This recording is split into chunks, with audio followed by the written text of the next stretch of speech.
Hello friends, welcome back to winner classes. दोस्तों, आज की क्लास में हम लोग डिस्कस करने वाले अपने सीडीपी के कुछ इम्पॉर्टेंट क्वेश्चनों को, जो कि आने वाली परीक्षा के लिए बहुत ज़्यादा इंपॉर्टेंट होंगे। तो वीडियो को पूरा अंत तक वॉच करना, जब पसंद आएगी तब लाइक। अगला प्रश्न है हमारा, बच्चे की बुद्धिलब्धि 90 से 100 के मध्य है। यह है सामान्य बुद्धि, प्रखर बुद्धि, उत्कृष्ट बुद्धि या प्रतिभाशाली बुद्धि। इन चारों ऑप्शनों में से कौन सा राइट आंसर हो जाएगा, आप सभी लोग बताएंगे जल्दी से। क्वेश्चन नंबर फर्स्ट का राइट आंसर क्या हो जाएगा? तो दोस्तों, क्वेश्चन नंबर फर्स्ट का राइट आंसर हो जाएगा ऑप्शन नंबर ए, यानी कि कौन सी? सामान्य बुद्धि। सामान्य बुद्धि क्या हो जाएगा? आपका बिल्कुल करेक्ट जवाब हो जाएगा। नेक्स्ट अगला प्रश्न देखते हैं। प्रश्न संख्या नंबर 2 ये कह रहा, बच्चे के लिए निःशुल्क एवं अनिवार्य शिक्षा का अधिकार अधिनियम कितने वर्ष के बच्चों के लिए लागू है? 6 से 14 वर्ष, 7 से 13 वर्ष, 5 से 11 वर्ष या 6 से 12 वर्ष। तो क्वेश्चन नंबर 2 का कौन सा राइट ऑप्शन है, वो आप लोग जल्दी से कमेंट बॉक्स में बताएंगे। जो बच्चे के लिए अनिवार्य शिक्षा है वो कितने वर्ष के बच्चों के लिए लागू है? तो देख लेते हैं क्वेश्चन नंबर 2 का ऑप्शन नंबर कौन सा हो जाएगा। ऑप्शन नंबर ए बिल्कुल करेक्ट हो जाएगा, यानी 6 से 14 वर्ष। 6 से 14 वर्ष के बच्चों के लिए जो शिक्षा का अधिकार अधिनियम है वो लागू किया गया था। अगला प्रश्न है हमारा, प्रश्न संख्या नंबर 3 ये कह रहा है कि एक बच्चे की बुद्धि और विकास के अध्ययन की सर्वाधिक अच्छी विधि कौन सी है? तो वो आपको बताना है। पहला आपका ऑप्शन है मनोविश्लेषण विधि, दूसरा ऑप्शन है आपका तुलनात्मक विधि, तीसरा ऑप्शन है आपका विकासीय विधि और चौथा ऑप्शन है आपका सांख्यिकी विधि। तो इनमें से कौन सा राइट ऑप्शन होगा वो जल्दी से बताइए आप लोग। तो क्वेश्चन नंबर 3 का जो है हमारा ऑप्शन नंबर कौन सा भाई? सी बिल्कुल करेक्ट हो जाएगा। कौन सा? यानी कि विकासीय बुद्धि। विकासीय बुद्धि एकदम करेक्ट जवाब होगा। अगला प्रश्न, प्रश्न संख्या 4 ये कह रहा है कि गार्डनर ने गार्डनर ने 7 बुद्धि का अधिमान निर्धारित किया, इनमें से कौन सा नहीं है? तो पहला है आपका स्थान संबंधी बुद्धि, दूसरा है आपका भावात्मक बुद्धि, तीसरा है आपका अवैतनिक बुद्धि और चौथा है आपका भाषात्मक बुद्धि। तो इसमें से आपका कौन सा राइट आंसर हो जाएगा? इसमें से कौन सा आपका राइट आंसर हो जाएगा? तो दोस्तों, क्वेश्चन नंबर 4 का हमारा भावात्मक बुद्धि बिल्कुल करेक्ट जवाब हो जाएगा, यानी ऑप्शन नंबर कौन सा? बी हो जाएगा आपका सही जवाब। अगला प्रश्न देखते हैं। प्रश्न संख्या नंबर 5 ये कह रहा है कि एक बच्चे की मानसिक आयु 5 वर्ष तथा वास्तविक आयु 4 वर्ष है, तो उस बच्चे की बुद्धिलब्धि होगी 125, 80, 120 या फिर 100। क्वेश्चन नंबर 5, जो बच्चे की मानसिक आयु है वो 5 वर्ष है, वास्तविक आयु जो है वो 4 वर्ष है, तो बच्चे की बुद्धिलब्धि आपको बताना है। यानी ऑप्शन नंबर आपका ए बिल्कुल करेक्ट हो जाएगा। कितना? 1 to 5, यानी कि 125। ऑप्शन नंबर ए आपका सही जवाब होगा। अगला प्रश्न है, प्रश्न संख्या नंबर 6 कह रहा है कि मनोविज्ञान शिक्षा का आधारभूत विज्ञान है, ये किसने कहा था? तो बी.एन. झा ने कहा था, स्किनर ने कहा था, डेविस ने कहा था या वुडवर्थ ने कहा था? मनोविज्ञान शिक्षा का आधारभूत विज्ञान है, या किसने कहा था? वी.एन. झा, स्किनर, डेविस या फिर वुडवर्थ? तो दोस्तों, कौन सा हमारा राइट आंसर होगा? क्या होगा? स्किनर ने कहा था। किसने? स्किनर ने कहा था। अगला प्रश्न हो जाएगा, प्रश्न संख्या नंबर 7, हिंदी अक्षरों को बालक किस आयु में पहचानने लगता है? हिंदी अक्षरों को बालक किस आयु में पहचानने लगता है? 3 वर्ष में, 4 वर्ष में, 5 वर्ष में या फिर 6 वर्ष में? इसमें से कौन सा राइट आंसर होगा? जो आपके इंग्लिश हिंदी के जो आपके लेटर होते हैं उनको बालक किस आयु में पहचानता है? तो दोस्तों, वो आपका 5 वर्ष की आयु में पहचानने लगता है, यानी ऑप्शन नंबर सी क्या हो जाएगा? बिल्कुल सही जवाब हो जाएगा। अगला प्रश्न है, प्रश्न संख्या नंबर 8 कह रहा है कि इलेक्किया क्या है? पढ़ने की अक्षमता, लिखने की अक्षमता, सीखने की अक्षमता या फिर सुनने की अक्षमता? ये आपको बताना। क्वेश्चन नंबर 8 का सही जवाब क्या होगा? क्वेश्चन नंबर 8 का सही जवाब क्या होगा? तो क्वेश्चन नंबर 8 का दोस्तों सही जवाब होगा, वो होगा पढ़ने की अक्षमता। यानी ऑप्शन नंबर कौन सा भाई? ऑप्शन नंबर ए बिल्कुल करेक्ट हो जाएगा, पढ़ने की अक्षमता। नेक्स्ट प्रश्न देखते हैं। प्रश्न संख्या नंबर 9 कह रहा है कि प्याजे की औपचारिक संक्रियात्मक अवस्था किस आयु अवधि तक मानी जाती है? पियाजे की औपचारिक संक्रियमता अवस्था किस आयु अवधि तक मानी जाती है? 4 ऑप्शन दिए गए हैं आपके 0 से 2 वर्ष, 2 से 7 वर्ष, 7 से 11 वर्ष और 11 से 15 वर्ष। तो जो आपके पियाजे के अनुसार था वो 11 से 15 वर्ष था। क्या था? 11 से 15 वर्ष हो जाएगा, यानी ऑप्शन नंबर कौन सा? डी बिल्कुल करेक्ट हो जाएगा। अगला प्रश्न देखते हैं। प्रश्न संख्या नंबर 10 कह रहा है कि गर्भ में बालक को विकसित होने में कितने दिन लगते हैं? 150 दिन, 280 दिन, 390 दिन या फिर 460 दिन। तो आपको बताना है कि 10 नंबर का कौन सा राइट आंसर होगा। 150 यानी ऑप्शन नंबर ए होगा, बी होगा, सी होगा या फिर डी होगा।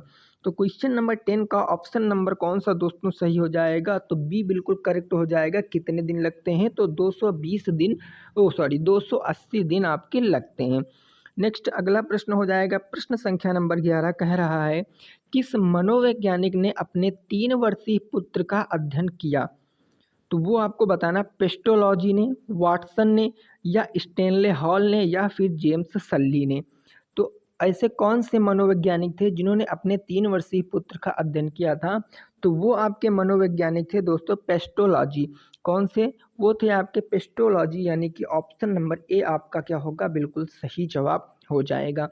ये पीडीएफ दोस्तों आपको हाईफाई स्टडी के टेलीग्राम चैनल पर मिल जाएगी। तो अगर आपने ज्वाइन नहीं किया है तो आप ज्वाइन कर सकते हैं टेलीग्राम चैनल को। नेक्स्ट अगला प्रश्न है हमारा 12 नंबर।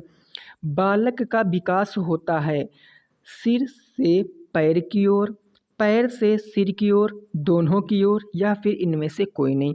जो बालक का विकास होता है तो वह ऊपर से नीचे यानी सिर से पैर, या नीचे से ऊपर यानी पैर से सिर, या फिर दोनों तरफ से, या इनमें से कोई नहीं।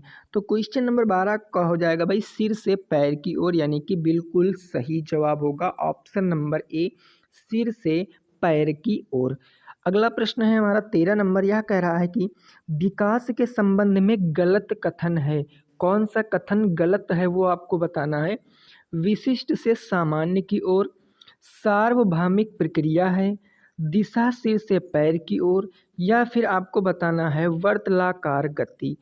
ये कौन सा इसमें गलत है कथन वो आपको बताना है। तो क्वेश्चन नंबर 13 का ऑप्शन नंबर कौन सा सही हो जाएगा? ए बिल्कुल करेक्ट हो जाएगा, यानी कि विशिष्ट से सामान्य की ओर, विशिष्ट से सामान्य की ओर। अगला प्रश्न है दोस्तों हमारा 14 नंबर। कह रहा है कि गर्भधान काल की अवस्था नहीं है, शैशवावस्था, डिम्ब, या फिर आपकी बीजकरण, या फिर भ्रूणा अवस्था। तो 14 का कौन सा राइट आंसर होगा? ए होगा, यानी कि शैशवावस्था, या डिम्ब बी, या फिर सी और या डी। तो क्वेश्चन नंबर 14 का ऑप्शन नंबर ए बिल्कुल करेक्ट हो जाएगा, वो हो जाएगा आपका शैशवा अवस्था। क्लियर ना? अगला प्रश्न दोस्तों हमारा 15 नंबर कह रहा है कि मानव जीवन की मनोभौतिक एकता कहलाती है मन तथा शरीर का विकास, शरीर तथा हड्डियों का विकास, शरीर तथा हृदय का विकास, आत्मा तथा मांसपेशियों का विकास। क्वेश्चन नंबर 15 जो कि है मानव जीवन की मनोभौतिक एकता कहलाती है। क्या कहलाती है वो आपको बताना है। तो क्वेश्चन नंबर 15 का आंसर जल्दी से भाई आप लोग कमेंट बॉक्स में दीजिए। तो 15 का राइट आंसर हो जाएगा ऑप्शन नंबर भाई ए बिल्कुल करेक्ट हो जाएगा, यानी मन तथा शरीर का विकास। मन तथा शरीर का विकास आपका क्या हो जाएगा? बिल्कुल सही जवाब हो जाएगा, ऑप्शन नंबर ए करेक्ट है। अगला प्रश्न है 16 नंबर। कह रहा है कि गर्भ में सर्वप्रथम निर्माण होता है पैर का, सिर का, या फिर धड़ का, या सभी का। तो वो आपको बताना है, पैर का, सिर का, धड़ का, या फिर सभी का। तो क्वेश्चन नंबर 16 का जो राइट आंसर होगा दोस्तों वो होगा सिर का। सबसे पहले सिर का निर्माण होता है। किसका निर्माण होता है भाई? सिर का। ऑप्शन नंबर बी आपका बिल्कुल करेक्ट जवाब हो जाएगा। अगला प्रश्न 17 नंबर कह रहा है कि जन्म के समय शिशु में कितनी हड्डियां होती हैं? जन्म के समय शिशु में कितनी हड्डियां होती हैं? 206, 230, 270 या 320। ये दोस्तों क्वेश्चन जो है आपका ये इम्पॉर्टेंट क्वेश्चन है, क्योंकि ये क्वेश्चन लगभग पेपर में पूछा ही पूछा जाता है। और ये ज़रूरी नहीं कि आपका ये टेट सीटेट में ही पूछे, ये काफ़ी अच्छे लेवल के एग्ज़ामों में भी पूछ लिया जाता है। तो इसको आपको याद रखना है। जो शिशु होता है जन्म के समय, उसके जो शरीर में हड्डियां होती हैं वो दोस्तों होती हैं 270। वो कितनी होती हैं? 270 होती हैं। और जो 206 होती हैं वो अब हम लोगों के शरीर में कितनी होंगी? 206 होंगी। यानी जन्म के बाद जब शिशु धीरे धीरे बड़ा होता है तो उसकी हड्डियां क्या होती हैं? गल जाती हैं और बचती कितनी है? 206 बचती हैं। अगला प्रश्न है हमारा 18 नंबर। बालक अपनी माँ को पहचानना प्रारंभ कर देता है किस उम्र में? 6 माह में, 8 माह में, 9 माह में या फिर 3 माह में? बालक अपनी माँ को पहचानना आरंभ कर देता है 6 माह, 8 माह, 9 माह या फिर 3 माह में। तो क्वेश्चन नंबर 18 का आंसर क्या हो जाएगा? 3 माह में। यानी ऑप्शन नंबर डी आपका बिल्कुल करेक्ट जवाब हो जाएगा। 3 माह में, 3 मंथ में जो बालक होता है वो अपनी माँ को पहचानना प्रारंभ कर देता है। अगला प्रश्न और आज का सेकंड लास्ट प्रश्न है कि बालक के जन्म के समय शिशु के मस्तिष्क का भार होता है। शिशु के मस्तिष्क का भार होता है दोस्तों, ये भी इम्पॉर्टेंट प्रश्न है, तो इसको आपको याद रखना है। यह भी इम्पॉर्टेंट प्रश्न है, आप इसको नोट कर लेना या फिर आप पीडीएफ टेलीग्राम से जाकर डाउनलोड कर सकते हो। इसका जो राइट आंसर होगा वो होगा दोस्तों 350 ग्राम। 350 ग्राम यानी ऑप्शन नंबर बी एकदम करेक्ट जवाब होगा, 350 ग्राम। अगला प्रश्न है हमारा 20 नंबर और आज का लास्ट प्रश्न। कह रहा कल्पना जगत में विचरण होता है।